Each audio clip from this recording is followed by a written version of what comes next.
Dito sa downtown Toronto, basta chili chicken, haka, isa lang yung lugar na pinupuntahan ko. Ito ang Yutong Chinese Restaurant. Tara.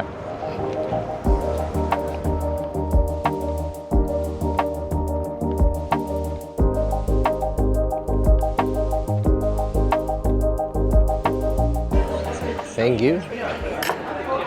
Ito ang legendary chili chicken dito sa downtown.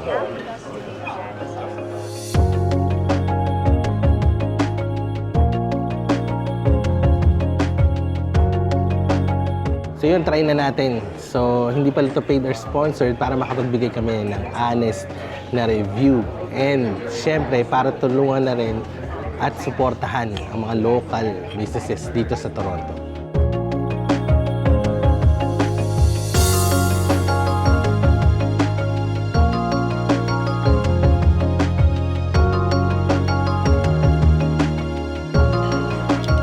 Ang unang bite pala kasi, alam mo yun, nami-miss mo yung nostalgic na taste ng chili chicken.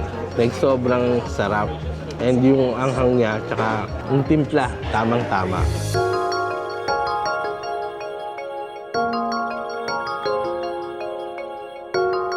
Kahit makikita mo maraming masyadong gravy, minsan kasi i-request mo yung kahit sa mga tao na, you know, na-introduce lang sa anghang, pag tinry ito, kaya-kaya pa rin nila.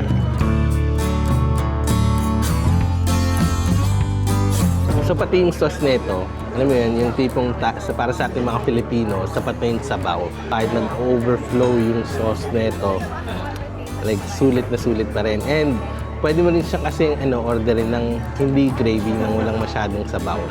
Pero ito yung preference ko and matagal ko na in-order. Yung talagang may sabaw at maapaw.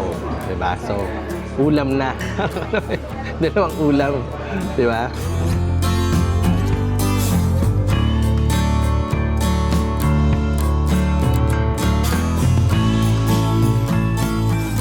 Yung anghang niya parang may asin talaga. Actually, ito yung introduction ko sa haka. Hindi ko naman talaga alam yung meaning or word na haka. Basta alam lang namin, pupunta kami dito as chili chicken to. Yung tipong mixture ng parang Chinese and Indian na spices. Yung tinatawag na ng haka. Sobrang sarap.